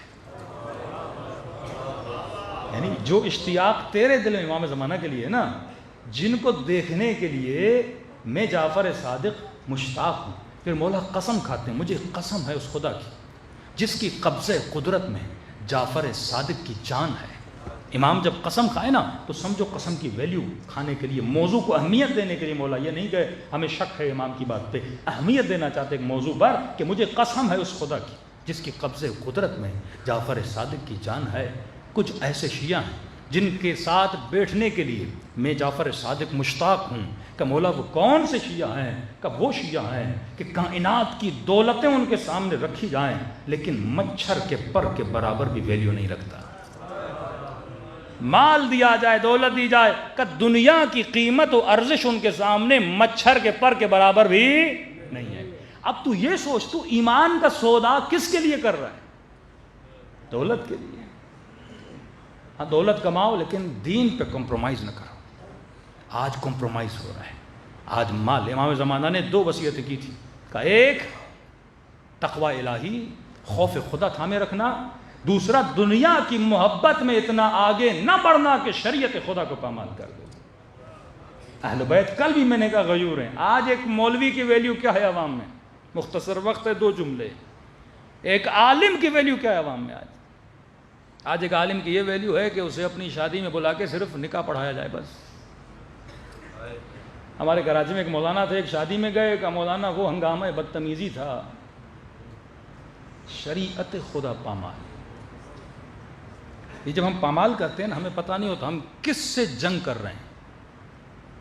مطلب خدا نے ایک حکم دیا, میں کہتا ہوں اللہ نہیں کرتا, تجھے جو کرنا ہے تو کر. تو نے بولا نا یہ واجب ہے, میں نہیں بولتا. اور دوسری دشمنی کرتے ہیں مولانا صاحب سے. مولانا کیوں ہمیں بول رہے ہیں؟ یہ بھی فطرت انسان ہے. جب آپ میں عیب ہوتا ہے نا, موضوع فرماتے تجھے شکریہ کرنا چاہیے جو تجھے تیرا عیب بتائے. گھر میں آئینہ ہے کہ نہیں ہے؟ نہیں آپ کے گھروں میں آئینہ ہے نا, تو سر تو ہلائیے, پتا تو چلے آئینہ ہے. آج تک ہوا کہ آئینے کے سامنے جاؤ اور آئینہ دکھائے کہ یہاں کالک ہے, اور جوتا اٹھا کے آئینے کو مارنا شروع کر دو کہ تم مجھے کیوں بتا رہے ہو؟ نہیں, وہاں کپڑا لے کے اور صاف کرتا ہے, اور بتا اور بتا. کیونکہ جسم کی ویلیو ہے نا. لوگوں کے سامنے جاؤں گا تو لوگ کالک کو نہ دیکھیں. فرماتے ہیں المؤمن مرآۃ المؤمن, مومن مومن کا آئینہ ہے. تجھے اگر اپنے عیب کا پتہ چلے اسے دور کر, تو لڑتا کیوں ہے؟ کوئی بولے کہ آپ غصہ بہت کرتے ہو تم اس پہ لڑو گے, کوئی بولے آپ چوری کرتے ہو بری بات ہے آپ لڑو, ہم لڑتے ہیں. یہ ہماری صفت, یہ صفت شیطانی ہے کہ شیطان اس کے بجائے کہ خدا کو بولے کہ خدایا میں نے غلطی کی, تو کہنے لگا اے خدا تو نے مجھے گمراہ کیا ہے, تیری غلطی ہے, تو آدم کو نہ بناتا, میں تیرے مقابلے میں تھوڑی کھڑا ہوتا. جو اپنی غلطی نہ مانے وہ شیطان ہے, جو اپنے عیب کو دور نہ کرے وہ شیطان ہے. ہمارے استاد تھے ایران میں. اب ظاہر ہے آج کل ایرانی جوانوں میں بھی بڑی تیزی سے بے دینی پھیل رہی ہے. دشمن خاموش نہیں بیٹھتا, کہیں بھی خاموش نہیں بیٹھتا, یہ آپ کی بھول ہے. تو کہتے ہیں ایک جگہ تبلیغ کرنے گئے, کہا بھائی حجاب کرو, روزہ رکھو, نماز پڑھو. کہتے ہیں مجلس پڑھ کے باہر نکلے. اب ظاہر کئی بے دین لوگ بھی تو ہوتے ہیں نا, ان کو مولویوں کو چڑھانے میں مزہ آتا ہے. اب وہ یہ سمجھتے ہیں اگر ہم بے دینی کریں گے تو مولوی چڑھ جائے گا. کوئی خاتون کے مولانا کے سامنے چلو انہوں نے آج حجاب پہ پڑھا ہے, میں حجاب اتار کے سامنے سے گزرتی ہوں تو مولانا اب ہمارا کیا جائے, آپ حجاب نہیں کرو گی جہنم میں جوتے خود کھاؤ گی, مولوی کا کیا جانا ہے. تو کہتے ہیں یہ جیسے مولانا کہتے ہیں میں گاڑی میں بیٹھا, رمضان کا مہینہ تھا, تو کہتے ہیں اس جوان نے آ کے میرے ساتھ گاڑی کھڑی کر دی, کھڑی کر کے میرے سامنے سگریٹ پینے لگا. رمضان کے مہینے میں حرام ہے, سگریٹ پینے لگا, اور اس نے سگریٹ کا ایک کش لیا اور شیشہ نیچے کیا اور مجھے اشارہ کیا مولوی صاحب شیشہ نیچے کرو. کہتے میں نے شیشہ نیچے کیا, وہ سارا دھواں اس نے میرے منہ میں مارا, یہ بتانے کے لیے کہ تم نے منع کیا ہے لیکن میں پی بھی رہا ہوں اور تجھے دکھا بھی رہا ہوں. تو ہمارے استاد تھوڑے ہنسے. اس جوان کو کہا مجھے کیوں مار رہے ہو, میں نے تھوڑی منع کیا ہے, اللہ نے منع کیا ہے. اسے کہا دوبارہ کش مار, مضبوط مارنا اس بار. اس نے کہا کیوں, کہ مار تو صحیح. اس جوان نے پھر سوٹا مارا. اب اسے کہا سر اوپر کر, آسمان کو مار دعا. کہا اوپر کیوں ماروں, کہا میں نے حکم نہیں دیا, اللہ نے دیا ہے, تو اللہ کو دعا مار. تو جنگ خدا کے لیے نکلا ہے. اگر شریعت کی پامالی جنگ خدا ہے، مطلب کہتا ہے خدا تو نے منع کیا، میں کر کے دکھا رہا ہوں، میں تیری نافرمانی کر رہا ہوں، اب تجھے جو کرنا ہے کر. اللہ کہتا ہے میں مہلت دے رہا ہوں، جب تک زندہ ہے مہلت دے رہا ہوں، مجھے جو کرنا ہے تو قبر میں آ. پھر وہاں پہ واپسی کا راستہ نہیں ہے. امیر سے امیر بندہ آخر کہاں؟ قبر. بڑے سے بڑا افسر ہو کہاں جائے گا؟ قبر. دولتیں، اولادیں، سب کچھ بندہ چھوڑ کے چلا جاتا ہے. تو قبر میں تو آ، پھر میں تجھے بتاتا ہوں کہ خدا کی قدرت کیا ہے. تو کہنے لگے مولانا کراچی میں شادی میں گئے، ہنگامہ، لیڈیز مرد مکس. یہ ماحول کیا بحریہ میں نہیں ہے؟ کہ ہمارے گھروں کا یہ ماحول نہیں ہے؟ کہ ہماری شادیوں کا یہ ماحول نہیں ہے؟ کہ انہوں نے کہا میں نکاح نہیں پڑھا تھا. کہ اس بندے نے پسٹل نکال لیا. مولوی صاحب نکاح نہیں پڑھاؤ گے تو مارے جاؤ گے، بے عزتی کرواؤ گے ہماری. اتنے لوگ آئے اور اینڈ ٹائم پہ مولوی نہ ملے، نکاح کون پڑھائے گا؟ یعنی کتنی بھی شادیاں رچائے پھر بھی کس کا محتاج ہے؟ مولوی کا محتاج ہے نا. انہوں نے کہا میں نہیں پڑھاؤں گا، مارنا ہے تو مار دو. تو کہا کب پڑھائیں گے؟ کہا تھوڑا بے حیائی ختم کرو، ایک کمرے میں لے جاؤ دولہے کو، میں ان لوگوں کے بیچ میں آ کے نکاح نہیں پڑھاؤں گا. کہتے مولانا جلدی جلدی میں نے نکاح پڑھا ہے. جو اس نے نذرانہ جو بھی دینا تھا وہ بھی اس کے منہ پہ مارا. میں نے کہا آج تمہاری شادی میں آیا ہوں، جس شادی میں مجھ جیسا مولوی نہیں آ سکتا تو تیری شادی میں امام زمانہ کیسے آئے گا؟ ایسا حلیہ بنا، ایسا گھر بنا جس میں امام زمانہ آئے. امام بارگاہ اور مسجد میں بیٹھ کے اور گھروں پہ علم لگانا بڑا آسان ہے، لیکن قلب تو ایسا بنا، زندگی تو ایسی بنا کہ امام زمانہ تیری شادی میں تو آ سکیں. آج حال یہ ہے ہمارا کہ وقت کا امام نہیں آ سکتا. آج ہر بچی یہ سوچے کہ سیدہ کا لباس کیا تھا، اگر بی بی ہوتی تو اس معاشرے میں کیسے چلتی. اور افسوس ایک الگ سبجیکٹ ہے کہ ممبر پہ آنے والی خواتین نے آج اتنا ستیہ ناش کیا ہے. بعض نے اس دن ایک کلپ سن رہا تھا، کہیں افغانستان میں جو یہ خواتین برقع پہنتی ہیں نا، یہ اسلامی حجاب نہیں ہے. اب کیونکہ وہ خود نہیں وہ حجاب کرتی، اس کو ٹوک رہی ہے. بھئی تمہارا کام ہے جو نہیں کرتی ان کو ٹوکو. یہ بیچاری افغانی خواتین یا پٹھانوں کے یہاں جو حجاب ہوتا ہے ایک بڑا برقع پہنتے ہیں، آپ سب کو پتہ ہے. شروع میں ہمیں یاد ہے ہمارے بڑے بھی یہی برقع پہنتے تھے. اب تم ان کو کیوں ٹوک رہے ہو؟ پھر کیوں مصائب میں پڑھتے ہو کہ اہل بیت کی عورتیں کجاووں میں جاتی تھیں، اونٹوں کی اماریوں میں جاتی تھیں؟ پھر کیا تم کل جناب سیدہ کے حجاب کو بھی ٹوکو گی؟ کیونکہ تم نے اپنا حجاب کم کیا ہے تو اسے ٹوک رہی ہو. تو کہتے ہیں نہیں، تمام توضیح المسائل رسالوں میں لکھا ہوا ہے واجب حجاب ہی ہے. وجوب میں اور اخلاق میں زمین و آسمان کا فرق ہے، لوگوں کو یہ پتہ نہیں لگتا. میں ایک چھوٹی سی مثال دوں. اگر میں بحریہ ٹاؤن میں شارٹس پہن کے چلوں، چھوٹے سے ایک ٹی شرٹ پہنوں اور چھوٹی سی شلوار پہنوں، حرام ہے کیا؟ شرعن حرام ہے کیا؟ نہیں، لیکن برا ہے. ایک مولانا یہ لباس پہنے تو بولتے ہیں شرعن حلال ہے، اخلاقن حرام ہے. یہ بات یاد رکھیے. کئی لوگ توضیح المسائل سے ایسی چیزیں نکالتے، بھائی مجتہد نے یہ بول دیا، مثلا باپ بیٹی کو اتنا دیکھ سکتا ہے، یہ کیسی بے حیائی کا فتویٰ آ گیا. بھائی شریعت منیمم بتاتی ہے، اخلاق میکسیمم بتاتا ہے. ہم نے صرف شریعت پہ عمل نہیں کرنا. رسول نے یہ نہیں کہا میں شریعت نافذ فرمایا، بعثت لأتمم مکارم الاخلاق، ہم مبعوث ہوئے تاکہ تمہیں اخلاق کی بلندیوں پہ پہنچائیں. لیکن آج سارا معاشرہ منیمم پہ آ گیا نا. میں بار بار کیوں ویسٹرن کی باتیں کرتا ہوں؟ کیونکہ وہاں کے بچے منیمم پہ بھی راضی نہیں ہیں. یعنی اخلاق تو دور ہے، منیمم. اور خطیب بھی ان کو وہ پسند ہے جو ٹیٹو کرتا ہو. ایران میں کبھی کسی نے تصور کیا ممبر رسول پہ ایسا بندہ آ کے بیٹھ جائے کہ مولانا باتیں اچھی کرتا ہے، حلیہ تو دیکھو نا. یہاں پہ جب تم شعائر کی بات کرتے ہو تو لباس اہل بیت ہونا چاہیے، بدن ویسا ہونا چاہیے، چہرہ ویسا ہونا چاہیے، اخلاق و کردار ویسا ہونا چاہیے. تو فرق شریعت اور اخلاق کو سمجھا کرو. شریعت منیمم بتاتی ہے، اخلاق میکسیمم بتاتا ہے. یہ نہیں کہ ہمارے شیعہ وہ جو 17 رکعت نماز پڑھتے ہیں، کہا جو 51 رکعت نماز پڑھتے ہیں. میکسیمم بتایا نا، میکسیمم بتاتے ہیں تاکہ تم منیمم کرے. اور منیمم بتائیں گے تو میکسیمم تک کیسے پہنچے گا؟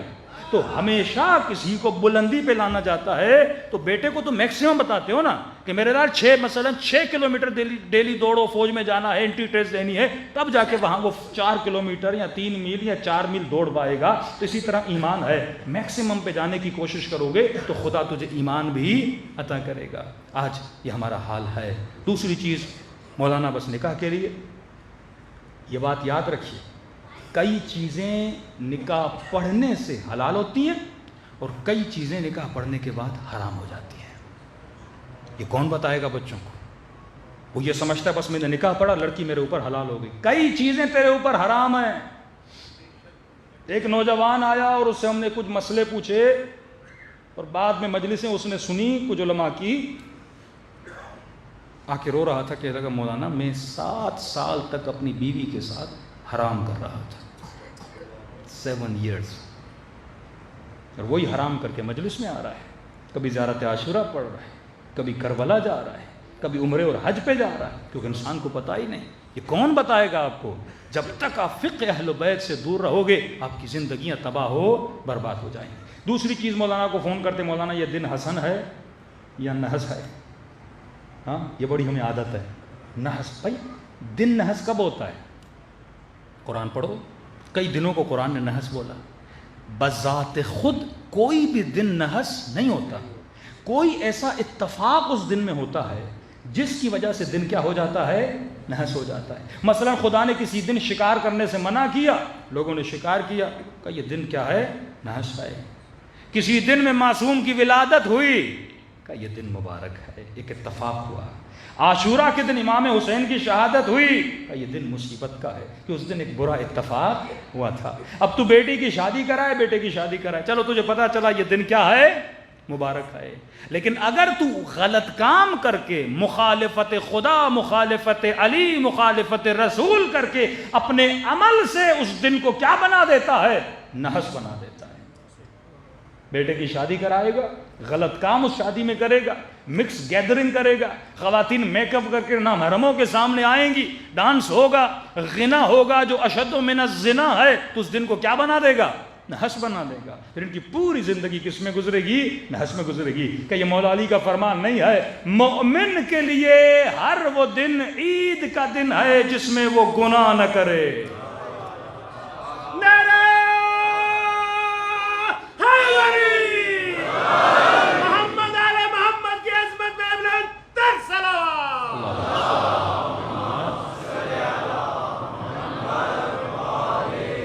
ہر وہ دن مومن کے لیے عید کا دن ہے جس میں وہ گناہ نہ کرے۔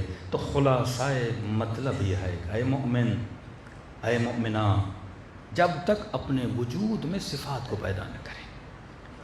اب ہو سکتا ہے تو 5 وقت کا نمازی ہو، رمضان میں روزے بھی رکھتا ہو، لیکن تیرے اندر صفات نہ ہو، صفت غیرت، صفت عفت، یہ صفات اپنے اندر پیدا کر، جسے صفات حسنہ بولا جاتا ہے۔ انہی صفات کے ذریعے سے تیرا ایمان کیا ہوتا ہے؟ مضبوط ہوتا ہے۔ تو بچپن سے ان صفات کو اپنے بچوں کے اندر مضبوط کریں تاکہ ان کا دین بھی مضبوط ہو، ایمان بھی مضبوط ہو، اور جب قیامت میں اٹھیں اپنے والدین کو کیا کریں؟ سرخرو کریں۔ ایک باپ کے لیے واجب ہے۔ جوان آتا ہے، مولانا ہم نے صرف شادی سے پہلے اس سے ایک سوال کیا، شادی کہاں؟ مولانا شادی کر رہے ہیں۔ بیٹا غسل جنابت آتا ہے؟ کہ مولانا وہ کیا ہوتا ہے؟ یہ بدبختی نہیں ہے کہ شادی کرا رہے ہیں لیکن اسے احکام نہیں بتا رہے۔ پورے احکام ہے، کم از کم ½ an hour 1 hour کا لیکچر امام بارگاہوں میں، مسجدوں میں ہونا چاہیے۔ جس بھی جوان کی شادی ہو اس بیٹی اور بیٹے کو، خواتین کو بلا کے کچھ مسائل بتائے جائیں کہ بیٹے شادی کے بعد یہ معصومین نے بتایا ہے، کیونکہ تو نے ایک نسل کی تربیت کرنی ہے جو نسل امام زمانہ کی سپاہی بنے گی۔ صلوات پڑھے محمد و آل محمد۔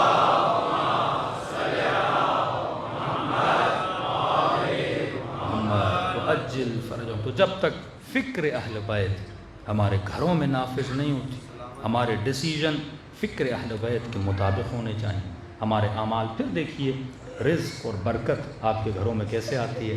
ہم جس پیٹرن پہ چلتے ہیں وہ اگینسٹ آف اہل بیت ہوتا ہے، پھر رزلٹ نہیں نکلتا، پھر ہم کہتے ہیں مولانا کوئی دعا، کوئی ورد بتائیے۔ دعاؤں وردوں سے کام نہیں ہوتا جب تک عملی طور پہ اہل بیت کی زندگی کو فالو نہ کیا جائے۔ صلوات پڑھے محمد و آل محمد۔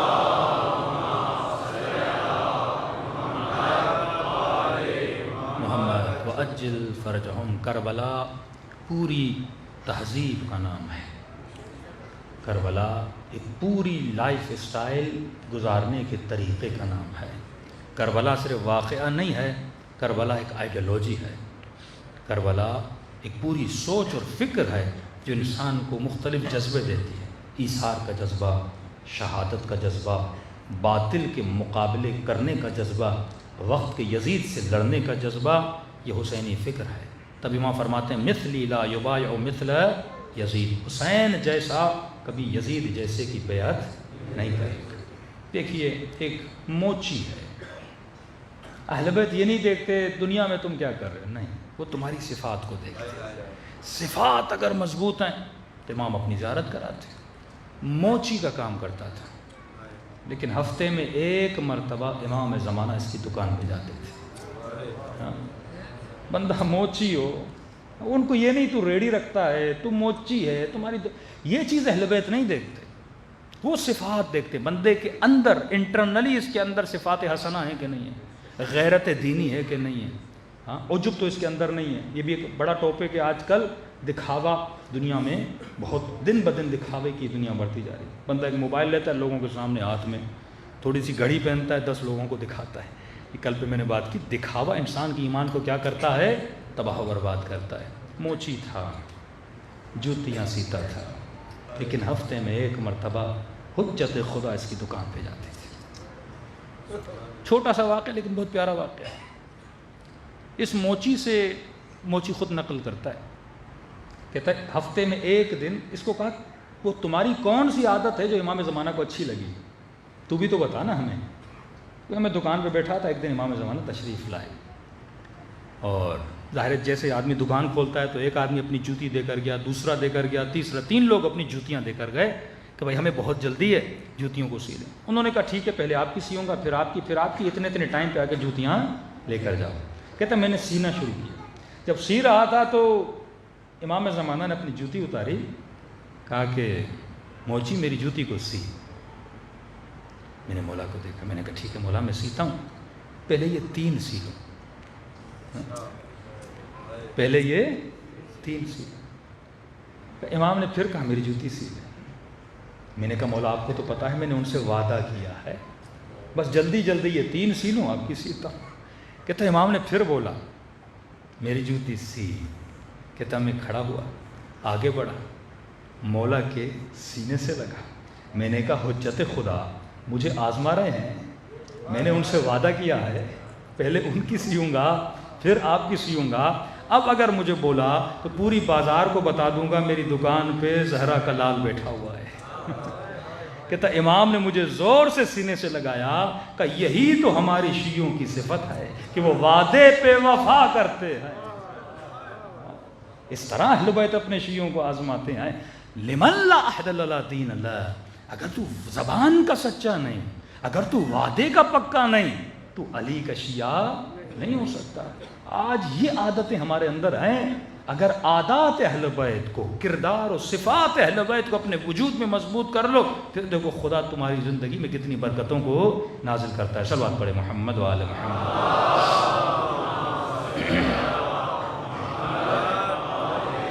محمد وعجل فرجہم، عادتیں اتنی جلدی بلڈ نہیں ہوتی، آہستہ آہستہ صفات حسنہ۔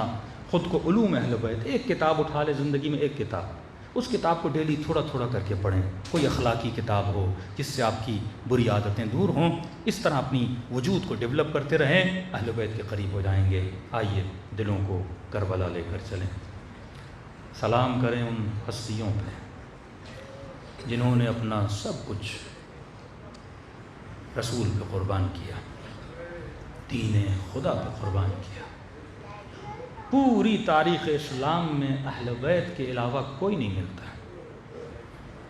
لوٹنے والے بہت ملیں گے، لیکن دین پہ لٹانے والے بہت کم ملیں گے، اور وہ بھی حسین نبی کا نواسا، جس کو نبی کبھی مسجد میں دکھا رہے ہیں اپنی گھٹنوں پہ بٹھا بٹھا کر، کبھی اپنی پیٹھ پہ سوار کر کے ان کے لیے سوار بن رہے ہیں، کبھی فرماتے ہیں لوگوں میرے ان 2 بیٹوں کو پہچانو، یہ جنت کے جوانوں کے سردار ہیں۔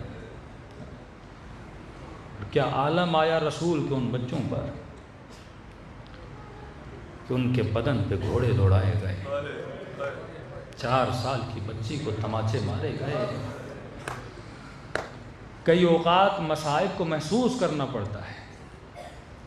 میں نے کئی بار علماء سے پوچھا، میں نے کہا کہ یہ محرم میں اہل بیت کے چاہنے والوں کو کیا ہوتا ہے؟ پورا سال ہمارے دل اتنے نرم نہیں ہوتے جتنے محرم کے دنوں میں ہو جاتے ہیں۔ گویا دل منقلب ہو جاتا ہے، عجیب اضطراب انسان کے دل میں محرم کے دنوں میں پیدا ہوتا ہے۔ تو فرماتے ہیں کیونکہ ہم سب نے امام زمانہ سے بیعت کیے، کیونکہ ہمارا وجود متصل امام زمانہ سے، کہ جیسے محرم کا چاند نظر آتا ہے، غم کے پہاڑ امام کے دل پہ ٹوٹتے ہیں، اور اس کا اثر کس پہ ہوتا ہے؟ تمام شیعیان امام کے دلوں پہ امام کے غم کا اثر ہوتا ہے۔ اور کہ اگر سارا غم مومن کے دل پہ آ جائے نا، جس کا دل پھٹ جائے۔ میرے چھٹے امام فرماتے ہیں ہم نے 40 پردے اپنے شیعوں کے دلوں پہ چڑھائے ہیں۔ اگر یہ حقیقت مصیبت حسین کو دیکھ لیں، کوئی بھی بندہ زندہ نہ رہ پائے۔ پر میں ابھی تو رویا نہیں، تو رونا چاہتا ہے۔ تم سب کے سروں کے پیچھے میری دادی زہرا کھڑی ہو جاتی ہے،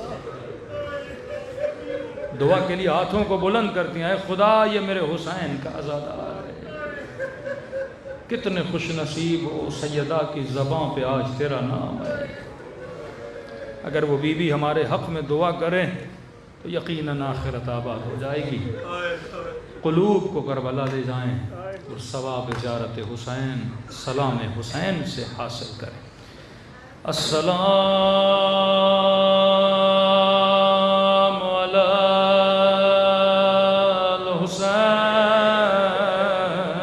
الحسین وعلی علی ابن الحسین وعلی اولاد وعلی اصحاب، سب مل کے السلام علی وعلی علی ابن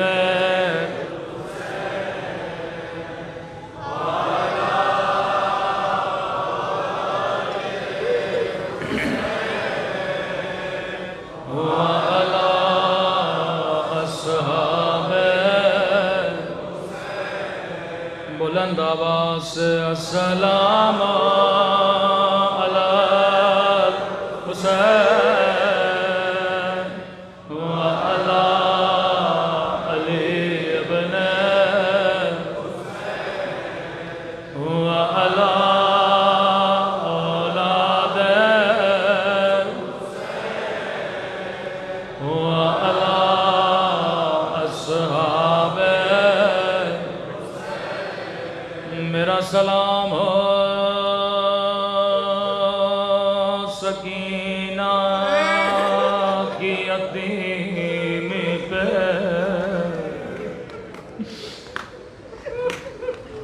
میرا سلام ہو ننھی سی بچی کے ننے سے زخمی کانوں پہ،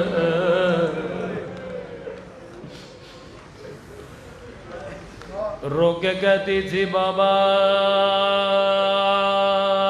قسم لے لے اب پانی نہیں مانگوں گے، نہ میں پانی مانگتی نہ میرا چچا نہر فرات کی طرف جاتا، رو کے کہنے لگی بابا میرے رخسار چھوٹے تھے لیکن شمر کا ہاتھ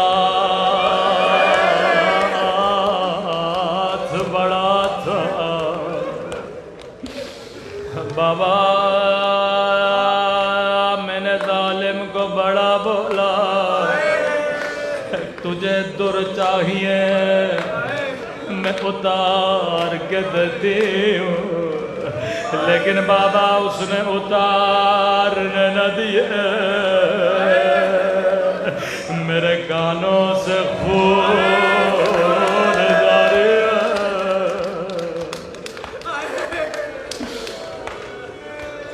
تبھی امام حسین فرماتے ہیں مومن جب بھی پانی پیو میری سکینہ کو ضرور یاد کیا کرو، ایک ایک بوند کے لیے میری بچی کو پتھر مار گئے۔ روایت کے جملے ہیں بی بی زینب کی گود میں ننھی سی سکینہ آہستہ سے کہا پھپھی اماں مجھے پیاس لگی ہے۔ بی بی زینب نے کہا سکینہ چپ ہو جا، یہاں پانی دینے والا کوئی نہیں،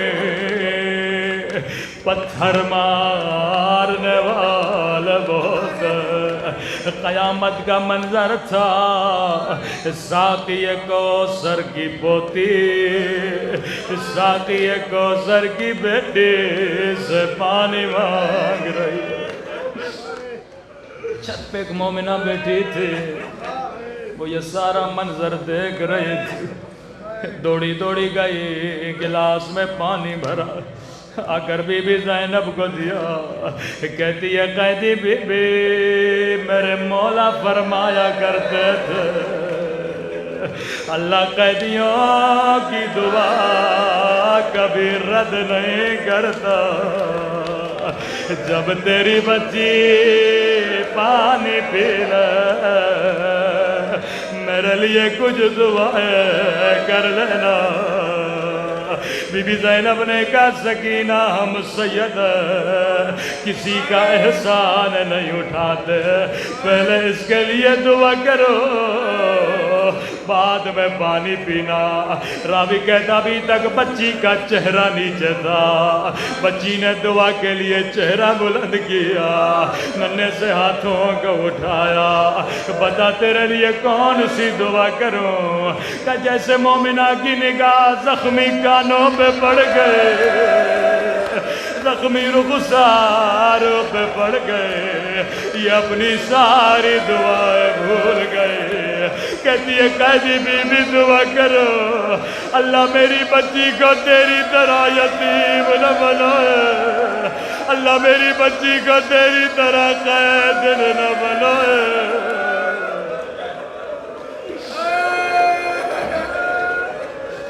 سکینہ نے دعا کے لیے ہاتھوں کو بلند کیا، روکے گا میرے اللہ تجھے میری یتیمی کا واسطہ، او کسی بچی کو میری طرح یتیم نہ بنانا، کسی بچی کو سکینہ کی طرح قیدی نہ بنانا۔ ہاں مومنہ بتا تیری دوسری دعا کون سی؟ اس دعا نے پورے قافلے کو رلا دیا۔ کہتی ہے قیدی بی بی دعا کرو اللہ مجھے مدینہ بھیجے، اللہ کسی کو غربت میں وطن کا نام نہ سنائے۔ زینب کو نانا کا روزہ یاد آیا، سغرا یاد آ گئے، کہ مومنہ مدینے میں تیرا کون ہے؟ کیا مدینے میں تیرے کوئی رشتہ دار ہے؟ کہتی ہے نہیں قیدی بی بی، لیکن مدینے میں میرا محبوب ہے۔ تیرے محبوب کا نام کیا ہے؟ او قیدی بی بی مدینے میں میرا حسین ہے، مدینے میں میرا عباس ہے، مدینے میں میرا علی اکبر ہے، مدینے میں مجھے قرآن پڑھانے والے، مدینے میں مجھے حجاب سکھانے والے۔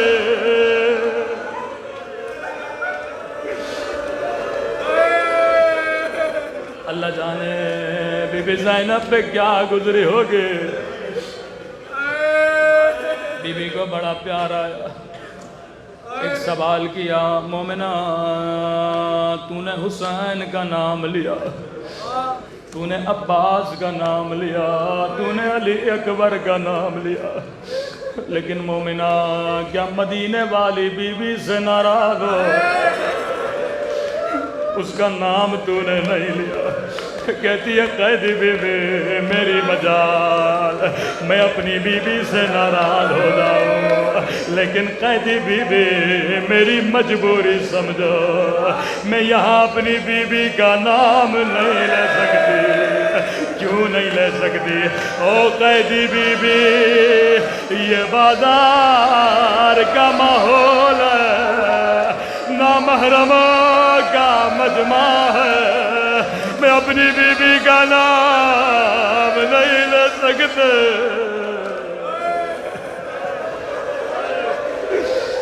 اللہ جانے زینب پہ کیا گزرے۔ بی بی زینب نے کہا مومنہ اگر میں دعا کروں تیری دعا یہیں قبول ہو تو کیا کہو گی؟ کہتی قیدی بی بی کیا کہنا چاہتی ہو؟ کہ اگر مدینے والی تجھے بازار میں نظر آ جائے تو کیا کہو گی؟ ایک مرتبہ مومنہ جلال میں آتی ہے، او قیدی بی بی زبان سنبھال کے بات کرو، میری بی بی تجھ جیسی قیدن لے کہ بازاروں میں آئے، میری بی بی نام ہے علی کی بیٹی کا۔ اتنا کہنا تھا زینب کو جلال اپنا چہرہ اٹھایا، کہا ام حبیبہ نہیں پہچانا، انا زینب بنت علی، ارے وہ دن گزر گئے، میرا عباس مارا گیا، میرا حسین مارا گیا۔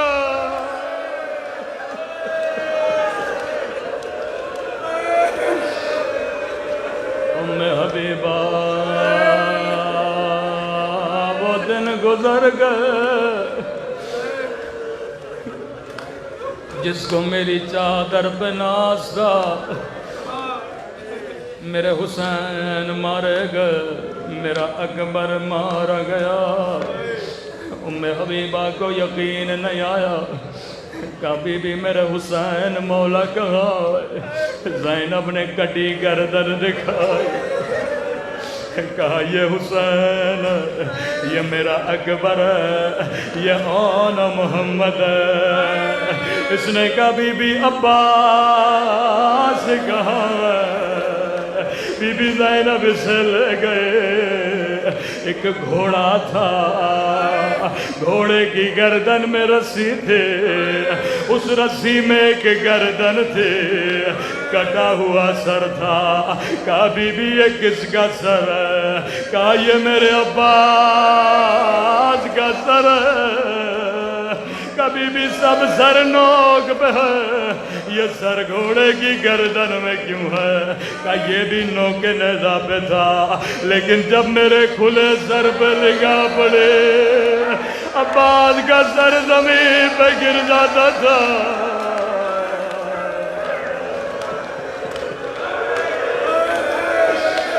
آئے میں قربان راضی عباس تیری غیرت پہ، اے خدا تجھے عباس کی غیرت کا واسطہ، ہمارے جوانوں کی غیرت کی حفاظت فرما، تجھے زینب کے حیا کا واسطہ، ہماری ماں بہنوں کے پردوں کی حفاظت فرما، آج کے رونے کا واسطہ ہمیں قبر کے رونے سے محفوظ فرما، قیامت کے رونے سے محفوظ فرما، قبر و قیامت میں شفاعت امام حسین نصیب فرما۔ اے خدا بحق محمد آل محمد ان گنہگار آنکھوں کو امام زمانہ کی زیارت نصیب فرما، ہم سب کو مولا کے آوان و انصار میں شریک فرما، جو مانگا نہیں مانگا اپنے خزانے قدرت سے عطا فرما۔ ربنا تقبل